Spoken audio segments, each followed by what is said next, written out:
Subscribe कीजिए हमारे channel midnight horror cartoon को और साथ ही बेल आइकन को भी दबा के ऑल पे क्लिक कर दीजिए ताकि जब भी मैं कोई नया कार्टून अपलोड करूंगी तो सबसे पहले आप तक वो वीडियो पहुंच जाएगी।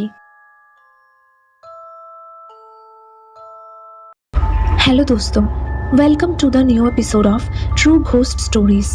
तमाम वीडियो अपडेट्स के लिए हमारे चैनल को सब्सक्राइब करके बेल नोटिफिकेशन को भी ऑन कर दें। तो दोस्तों, आज की जो पहली कहानी मैं आपको सुनाने जा रही हूँ उसको भेजा है हमारे ही एक सब्सक्राइबर ने, जिनका नाम है अमन जौरा। तो चलिए शुरू करते हैं। ये कहानी तब की है जब मेरी मम्मी बहुत ही छोटी थी, यही करीब 12-13 साल की, और उस दौरान मेरी मौसी लगभग 8-9 साल की रही होंगी। एक दिन की बात है जब मेरी मम्मी मेरी मौसी के साथ अपने घर के पास वाले मैदान में खेल रही थी। उसी मैदान के बिल्कुल करीब एक तालाब मौजूद था, जिसके आसपास दिन के वक्त भी वहाँ के लोग जाने से कतराते थे।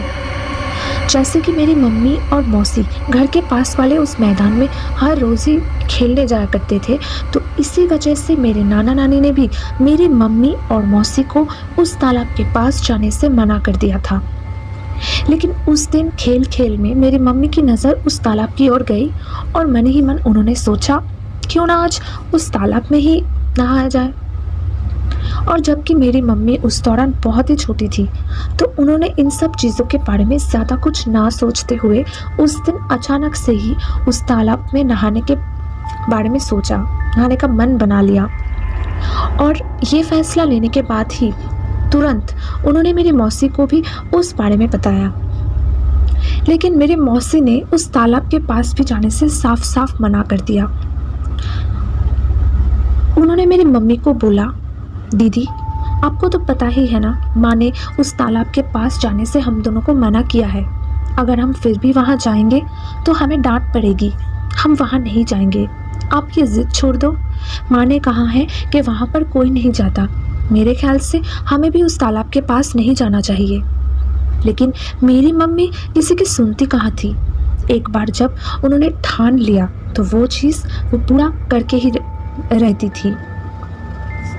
और जबकि उनकी बहन जो कि उम्र में उनसे छोटी थी, वो उनसे ज़बान लड़ा रही थी, तो गुस्से में आके मम्मी ने मौसी को ज़बरदस्ती उस तालाब के पास ले जाने के बाद ज़ोर से धक्का देकर मौसी को उस तालाब में गिरा दिया।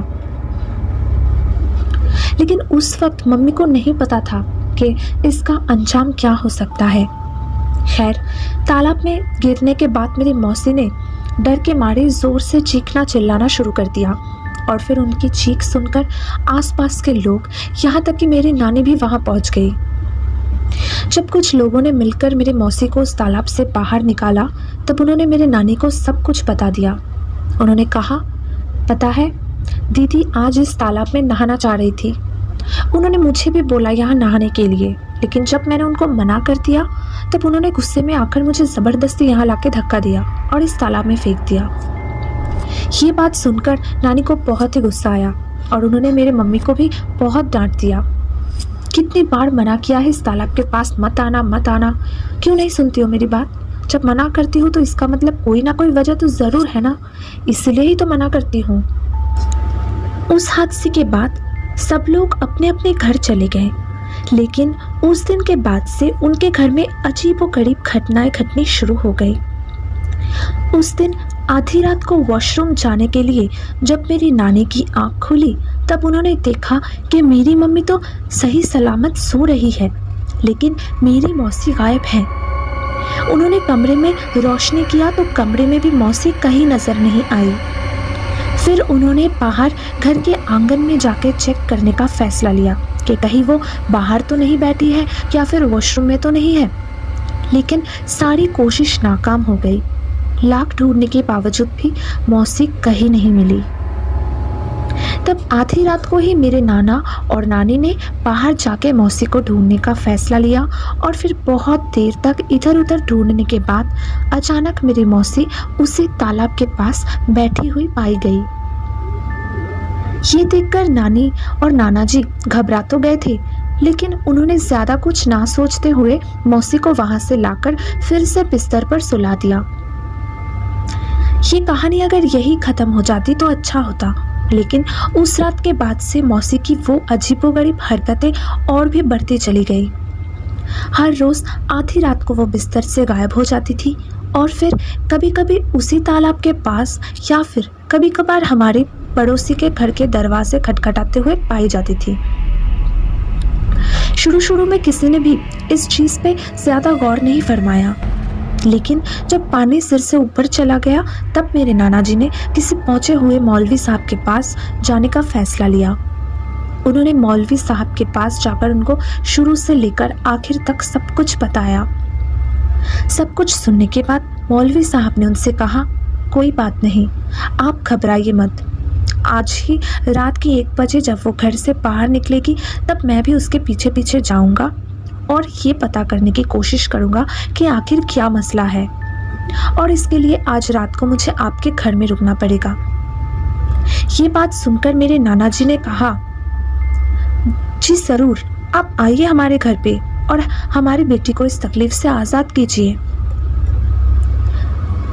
उसी रात मौलवी साहब उनके घर पे आए और जिस कमरे में मौसी, मम्मी, नाना नानी सब सोते थे, उस कमरे के एक पास वाले कमरे में बैठकर रात के 1 बजने का इंतज़ार करने लगे।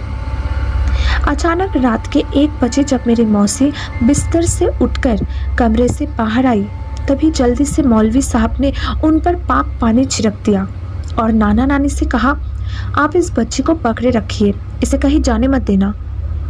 फिर इसके बाद मौलवी साहब ने जब दुआएं पढ़नी शुरू की तब मेरी मौसी ज़ोर ज़ोर से चीखने लगी, लेकिन वो चीख उनकी नहीं थी, वो आवाज़ उनकी नहीं थी। ऐसा लग रहा था कि मानो उनके अंदर से कोई और चीख रहा है। दुआएं पढ़ने के बाद जब मौलवी साहब ने पूछा तो कौन है और इस बच्ची को नुकसान क्यों पहुंचा रही है, तब मौसी के अंदर से उस प्रेतात्मा ने बोला, जिस तालाब में मैं रहती हूँ उसी तालाब के पास ये बच्ची अपने बहन के साथ खेल रही थी और खेलते खेलते अचानक इन दोनों बहनों में बहस हुई और इस बच्ची को तालाब के पानी में धक्का देके उसके ही बड़ी बहन ने फेंक दिया। ये बच्ची मुझे बहुत पसंद है, मैं इसको छोड़ के कहीं नहीं जाऊंगी, चाहे कुछ भी कर ले।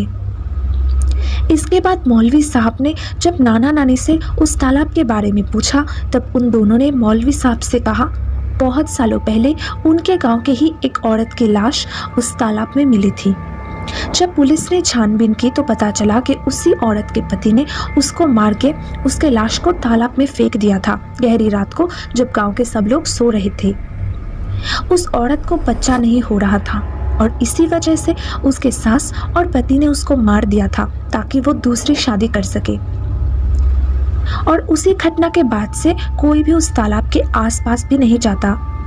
बहुत सारे लोगों ने ही आधी रात को उसकी आत्मा को उस तालाब के आसपास भटकते हुए देखा है। इसलिए हम दोनों ने भी हमारी बेटियों को वहां जाने से हमेशा मना किया है, लेकिन किसको पता था कि एक दिन हमारी बेटी उसी प्रेतात्मा का शिकार बन जाएगी। सब कुछ सुनकर मौलवी साहब ने उस आत्मा से कहा, इस बच्ची के शरीर को छोड़कर चला जा, मैं तुझे आज़ाद कर दूंगा, तुझे ऐसे भटकना नहीं पड़ेगा।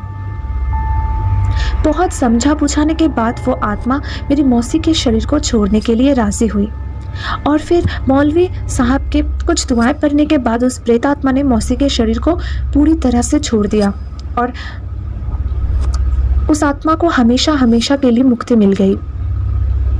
और भगवान का लाख लाख शुक्रिया कि उस दिन के बाद से फिर कभी मेरी मौसी के साथ ऐसी अजीबोगरीब घटनाएं नहीं घटी। उस भयानक घटना को हुए करीब 55 साल हो चुके हैं और आज मेरी मौसी बिल्कुल ठीक है और दूसरे लोगों की तरह ही एक नॉर्मल लाइफ जी रही है। दुआ करना कि भगवान उनको ऐसे ही हमेशा सही सलामत रखे। जी बिल्कुल अमन जी, हम सब दुआ करेंगे आपके मौसी के लिए ताकि भगवान उनको हमेशा खुश रखे, सही सलामत रखे। बढ़ते हैं आज के सेकंड स्टोरी की ओर। इस स्टोरी को हमें भेजा है कशिश ने। वो लिखते हैं, मेरा नाम कशिश है और आज जो कहानी मैं आप लोगों के साथ शेयर करने जा रही हूँ वो मेरे साथ लगभग 2 साल पहले घटी थी। उस रात मैं अपने दोस्तों के साथ एक रिसोर्ट पे गई हुई थी। उस रिसोर्ट में उस रात एक पार्टी चल रही थी। मैं अपने दोस्तों के साथ वहाँ घूमने तो चली गई, लेकिन मुझे उस पार्टी के बारे में पहले से कुछ भी मालूम नहीं था। यहाँ तक कि मेरे दोस्तों ने मुझे बताया भी नहीं था कि उन्होंने वहाँ पर एक पार्टी ऑर्गेनाइज की है। उस पार्टी के बारे में मुझे तो तब पता चला जब हम रिसोर्ट में पहुँच गए। वहाँ पहुँचने के बाद मेरे दोस्तों ने मुझसे कहा, देख कशिश, हम सबका प्लान ये है कि हम आज रात को यहाँ पर पार्टी मनाएंगे और उसी वजह से हम सब पूरी रात यहाँ रुकेंगे। अगर हमने तुझे पहले ही ये बात बता दिया होता तो तू हमारे साथ यहाँ आने के लिए कभी राज़ी ही नहीं होती। इसीलिए हम लोगों को रेस्टोरेंट में डिनर करने का बहाना बना के तुझे यहाँ लाना पड़ा। तू माइंड मत करना प्लीज़। ये बात सुनने के बाद एक दफ़ा तो मुझे ऐसा लगा कि मुझे अपने दोस्तों को मना कर देना चाहिए और फ़ौरन घर लौट जाना चाहिए। फिर दूसरी दफ़ा मुझे ऐसा महसूस हुआ कि छोटी सी बात के लिए अपने दोस्तों का दिल दुखाने का क्या फ़ायदा, बस एक रात की ही तो बात है। और फिर मैंने अपने दोस्तों को कहा, ठीक है कोई बात नहीं, एक रात की ही तो बात है, मैं मैनेज कर लूँगी। चलो दोस्तों पार्टी एंजॉय करते हैं। फिर हम सब लोग उस रिसोर्ट के अंदर गए और हम अंदर जाकर पार्टी एंजॉय करने लगे। उस पार्टी में मेरे दोस्तों ने बहुत ही शानदार अरेंजमेंट्स करके रखे थे। वहाँ ड्रिंक्स का इंतज़ाम था, स्वादिष्ट डिनर का भी बंदोबस्त था और यहाँ तक कि वहाँ नाचने गाने का भी अरेंजमेंट था। हम सब मानो उस माहौल में खो गए थे। हम नाच रहे थे, झूम रहे थे और ऐसे ही एंजॉय करते करते अचानक मेरे दोस्त नंदिनी के ड्रेस पर गलती से थोड़ी ड्रिंक गिर जाती है। वो परेशान हो गई थी क्योंकि उसके पास कोई भी एक्स्ट्रा ड्रेस नहीं था जिससे कि वो इस खराब ड्रेस को बदलकर दूसरा ड्रेस पहन सके। नंदिनी को ऐसे परेशान होते देख मैंने उससे कहा, चलो हम दोनों वॉशरूम में जाकर इस ड्रेस को ठीक करने की कोशिश करते हैं। नंदिनी भी मेरे बात से सहमत हो गई और फिर हम दोनों वॉशरूम की ओर चले गए। वॉशरूम पहुंचने के बाद नंदिनी जब वहां मौजूद आईने के सामने खड़ी होकर अपना ड्रेस ठीक कर रही थी, तभी अचानक वॉशरूम के सारे लाइट्स ऑन और ऑफ होना शुरू हो गए। मतलब वो फ्लिकर कर रहे थे और ये देखकर हम दोनों ही बहुत घबरा गए। नंदिनी डर के मारे मेरा हाथ पकड़कर वहां बैठ गई और कहने लगी, कशिश ये क्या हो रहा है, मुझे बहुत डर लग रहा है, हमें यहाँ आना ही नहीं चाहिए था। तब मैंने नंदिनी को दिलासा देते हुए कहा, कुछ नहीं होगा, डरो मत, हमें जल्दी इस वॉशरूम से बाहर निकलना होगा। और ये कहने के बाद ही हम दोनों बाथरूम के दरवाजे की ओर भागे। हम दोनों वॉशरूम से निकलने जा ही रहे थे कि तभी अचानक हमें महसूस हुआ कि कोई हमें पीछे से खींच रहा है। ऐसा लगा कि मानो बर्फ के जैसे ठंडे हाथों से किसी ने हम दोनों को पीछे से पकड़ के रखा हुआ है। थोड़ी हिम्मत जुटाकर जब हम दोनों पीछे मुड़े ये देखने के लिए कि आखिर कौन पीछे से हमें खींच रहा है, तब हमने जो देखा उसके लिए हम दोनों बिल्कुल भी तैयार नहीं थे। हमने देखा कि बाथरूम के आईने के ठीक सामने ही एक औरत खड़ी है और वो औरत दिखने में इतनी डरावनी थी कि मेरे लिए शब्दों में बयां करना मुश्किल है। उसका पूरा शरीर जला हुआ था, उसके आंख बाहर आ चुके थे, उसके मुंह से और नाखूनों से जैसे मानो ताज़ा खून टपक रहा हो। ये देखकर हम दोनों के ही पैरों तले जमीन खिसक गई। वो औरत धीरे धीरे हमारी ओर बढ़ने लगी। उस औरत को अपनी ओर बढ़ते देख हम दोनों के ही रोंगटे खड़े हो गए। हम दोनों इतना डरे हुए थे कि क्या बताएं। डर के मारे हम वही बेहोश हो गए। फिर जब मेरी आंख खुली तो मैंने देखा कि मेरी दोस्त कैथरीन और रेवती मेरे पास बैठी हुई है और नंदिनी बेहोश है, लेकिन वो सही सलामत है। जब मैं कैथरीन को सब कुछ बताने गई तब मैंने उसके आंखों पे एक अजीब सा खौफ देखा और फिर जब मैंने कैथरीन से इसकी वजह पूछी तब उसने रोना शुरू कर दिया। फिर रेवती ने मुझसे कहा, नंदिनी के ड्रेस पे ड्रिंक गिर जाने के बाद जब तुम और नंदिनी वॉशरूम गए थे तब मैंने और कैथरीन ने सोचा कि तुम दोनों के वॉशरूम से लौटने के बाद ही हम सब एक साथ डिनर करेंगे। लेकिन 40 मिनट बीत जाने के बाद भी जब तुम दोनों वॉशरूम से वापस नहीं आए तो हमें टेंशन होने लगी और हमने वॉशरूम में जाकर देखने का फैसला लिया। लेकिन वॉशरूम में जाने के बाद हमने देखा कि तुम और नंदिनी वहां बेहोश पड़ी हुई हो और वॉशरूम के सारे बल्ब टूटे हुए हैं। यहाँ तक कि उस वॉशरूम में जो आईना मौजूद था वो भी पूरी तरीके से टूटा हुआ था। तब हमें एहसास हुआ कि जरूर यहाँ पर कुछ बुरा हुआ है और फिर मैंने और कैथरीन ने जल्दी से उस रिसोर्ट में मौजूद कुछ लोगों की मदद से तुम दोनों को बाहर निकाला वॉशरूम से। इसके बाद जब नंदिनी को होश आया तब हम लोगों ने उस रिसोर्ट के लोगों से पूछताछ करके उस वॉशरूम के बारे में जानने की कोशिश की। पहली दफा तो उन लोगों ने हमें कुछ भी बताने से इनकार कर दिया, लेकिन बहुत फोर्स करने के बाद उन लोगों ने कहा कि कुछ महीनों पहले इस रिसोर्ट में एक लड़की ने सुसाइड कर लिया था। सुसाइड करने का कोई वजह पता नहीं चल पाया, लेकिन अजीब बात तो ये थी कि वो लड़की अकेले ही इस रिसोर्ट में आई थी और एक दिन अजीब और गरीब तरीके से उसकी लाश हम लोगों को वॉशरूम में मिली। उसने उस वॉशरूम में मौजूद शीशे को तोड़कर उसी कांच के टुकड़े से अपना गला काट लिया था और इसी वजह से हम में से कोई भी इस रिसोर्ट में रात होने के बाद नहीं रुकता है। 12 बजने के बाद ही हम यहाँ से चले जाते हैं, लेकिन हमें थोड़ी ना पता था कि आज ऐसा कांड हो जाएगा। हमें माफ कर दीजिए मैडम। ये सुनने के बाद हम सबके हाथ पैर ठंडे हो गए। हमने जल्दी से अपना सामान पैक किया और उस रिसोर्ट को उसी वक्त छोड़कर हम लोग चले गए। और फिर उस दिन के बाद से हम लोगों ने फिर कभी किसी अनजान जगह में रात गुजारने के बारे में दोबारा भी नहीं सोचा। आज की जो थर्ड स्टोरी है उसको भेजा है इमराना अहमद ने। इमराना लिखते हैं, हेलो दीदी, आप कैसे हो? उम्मीद है कि आप खैरियत से ही होंगे। मेरा नाम इमराना अहमद है। मैं आसाम के गुवाहाटी में रहती हूँ और वहाँ मौजूद गुवाहाटी नेशनल अकेडमी की स्टूडेंट हूँ। आज जो कहानी मैं आपके साथ शेयर करने जा रही हूँ वो मेरे खुद के रियल लाइफ इंसिडेंट के ऊपर बेस्ड है। तो चलिए शुरू करते हैं।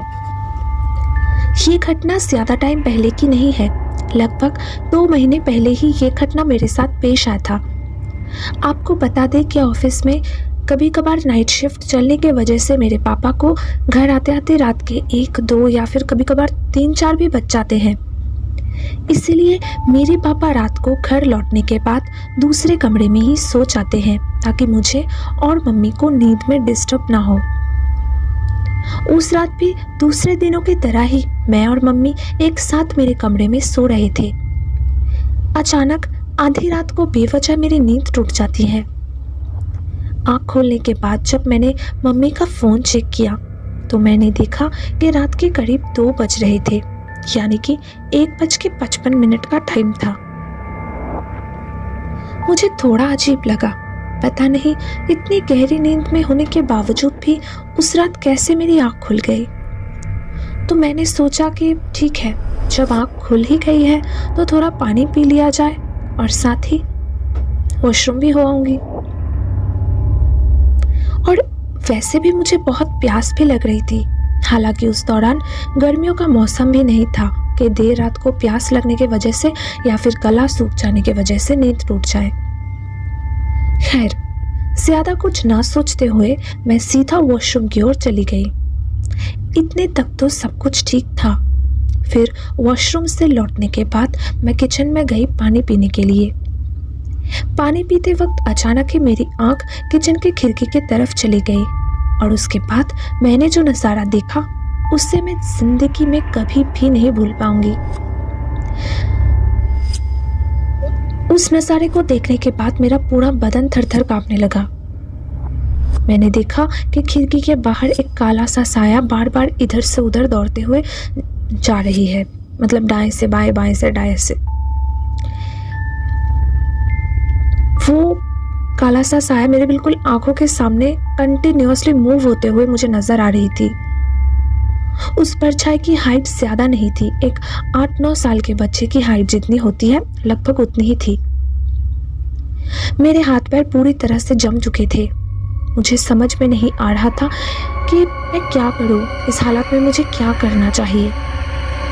फिर बहुत देर तक वैसे ही चुपचाप खड़े रहने के बाद मैंने हिम्मत करके उस खिड़की को खोल के ये देखने का फैसला किया कि आखिर बाहर कौन है। मैं दौड़ते हुए उस खिड़की के पास गई और जल्दी से खिड़की खोल दिया। लेकिन अरे, कहाँ गई वो परछाई? अभी तो यही थी। इतनी जल्दी कैसे गायब हो सकती है? उस खिड़की को खोलने में मुझे ज़्यादा से ज़्यादा 3 सेकंड लगे होंगे। अगर यहाँ कोई बच्चा या फिर कोई इंसान खड़ा होता तो इतनी जल्दी खिड़की के सामने से हट जाना उसके लिए तो नामुमकिन है। मैं जल्दी से खिड़की को बंद करके मेरे रूम की तरफ भागी, जहाँ मेरी मम्मी सो रही थी। मैंने उनको उठाया और उनको सारी बातें बताई जो किचन में मेरे साथ पेश आया। मम्मी को लगा कि ये किसी चोर का काम तो नहीं है। तब उन्होंने जल्दी से जाके मेरे पापा को उठाया और सारी बातें बताई। ये सुनकर पापा चौंक गए। हम लोगों ने पूरे घर में छान मारा, कहीं कोई छुपकर बैठा तो नहीं है। यहाँ तक कि हम लोगों ने घर के बाहर भी जाकर अच्छे से ढूंढा, लेकिन हमें कोई भी नजर नहीं आया। फिर मुझे याद आया कि अरे, उस परछाई की हाइट तो एक 8-9 साल के बच्चे की जितनी थी। तो अगर ये कोई बच्चा है तो इतनी रात को वो हमारे किचन के बाहर क्या कर रहा था, और वो वहां आया भी कैसे, जबकि हमारे घर के चारों ओर तो ऊंची दीवारों की बाउंड्री मौजूद है।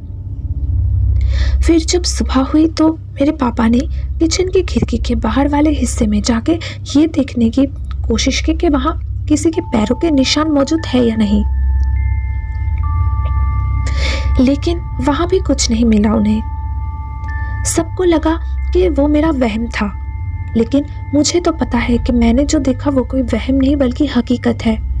कहते हैं ना कि जिसके साथ ऐसी घटनाएं पेश आती हैं सिर्फ उसी को पता होता है कि उस पे क्या बीतती है। खैर, उस रात के बाद से मुझे कभी भी आधी रात को अकेले कमरे से बाहर निकलने की हिम्मत नहीं हुई। दीदी, अगर ये स्टोरी आपको पसंद आए तो आप प्लीज़ इस स्टोरी को अपने YouTube चैनल का हिस्सा बनाना।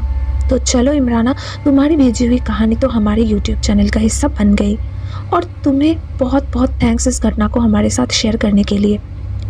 इमराना ने और भी लिखा है कि इंशाल्लाह मैं आपको आगे मेरी और कहानी भेजूंगी। खुदा हाफिज़। ऑफ कोर्स इमराना, मेरी पर्सनली तुमसे एक रिक्वेस्ट है, जैसे कि आपने कहा कि आप आसाम की रहने वाली है, तो वहाँ का जो अर्बन लेजेंड है बाघ, उसकी स्टोरी शेयर करिए अगर आपको उसके बारे में जानकारी हो तो। मुझे उम्मीद है कि आपकी भेजी हुई बाघ की स्टोरी भी हमारे व्यूवर्स को बहुत पसंद आएगी। दोस्तों, आज की जो चौथी और लास्ट स्टोरी है उसको भेजा है फिरदौस जहान ने। वो लिखते हैं, मैम, मैं जो कहानी आज आपके साथ शेयर कर रहा हूँ वो बिहार के दरभंगा जिले में मौजूद नेहरा गांव की है। एक दिन की बात है जब उस गांव में मेला लगा हुआ था। उसी गांव का एक लड़का रोहन उस दिन अपने दोस्तों के साथ मेला देखने के लिए गया हुआ था। दोस्तों के साथ वक्त बिताते हुए कब रात के 12 बज चुके थे रोहन को मालूम ही नहीं चला। मेला भी खत्म हो गया था, इसलिए रोहन और उसके दोस्तों ने भी अपने अपने घर लौटने का फैसला किया। वो लोग वहां से निकलने ही वाले थे कि उसी वक्त रोहन को वॉशरूम जाने की जरूरत महसूस हुई और वो अपने दोस्तों को बिना कुछ कहे जल्दी से पास के जंगल में चला गया। लेकिन रोहन को अपने आसपास ना देखकर उसके दोस्त बहुत ही परेशान हो गए। उन लोगों को लगा कि शायद रोहन अकेले ही घर चला गया होगा, इसलिए वो भी निकल पड़े। जब रोहन वापस आया तो उसने देखा कि उसके दोस्त वहां पर नहीं थे, इसीलिए मजबूरन रोहन ने अकेले ही अपने घर लौटने का फैसला लिया और वो रवाना हो गया। हालांकि उस मेले में मौजूद कुछ लोगों ने रोहन से कहा कि रास्ते में जो जंगल मौजूद है वहां से अकेले जाना ठीक नहीं है, लेकिन रोहन ने उनकी बात नहीं मानी और अकेले ही अपने घर के तरफ रवाना हो गया। इसके बाद रोहन जब अपने कार को लेकर जंगल में घुसा तब उसने देखा कि अचानक तेजी से कोई चीज या फिर कोई इंसान उसके कार के सामने से गुजरा। पहले तो रोहन को लगा कि वो कोई गांव का आदमी ही होगा, इसलिए उसने कार रोकी और कार से उतरकर रोहन ने उस आदमी को आवाज लगाया, लेकिन वो आदमी भागता हुआ झाड़ियों में जा कूदा। ये नजारा देखने के बाद रोहन को डर लगने लगा। इसके बाद वो तेजी से कार चलाने लगा, लेकिन न जाने क्यों उसको ऐसा लग रहा था कि कोई उसके कार का पीछा कर रहा है, कोई उसके कार के पीछे भागता हुआ आ रहा है। और फिर देखते ही देखते वो चीज जब रोहन के कार के ठीक सामने आकर खड़ी हो गई तब उसे देखकर रोहन के तो हाथ पैर ठंडे पड़ गए। उसने देखा कि उसकी कार के सामने एक बहुत ही डरावने से दिखने वाली औरत खड़ी है, जिसके आंख में से खून टपक रही थी और वो औरत अजीबोगरीब तरीके से रोहन को घूर रही थी। ये नज़ारा देखकर रोहन वहीं पर बेहोश हो गया। दूसरी सुबह जब उसकी आंख खुली तो उसने खुद को अपने ही घर पर पाया। उसके दोस्तों ने बताया कि वो जंगल में उन्हें बेहोश मिला। रोहन ने वहां मौजूद सब लोगों को पिछले रात की सारी बातें बताई, लेकिन किसी ने उसका विश्वास नहीं किया और उस दिन से लेकर आज तक रोहन उस रात उसके साथ हुए उस वाकये को भुला नहीं पाया है।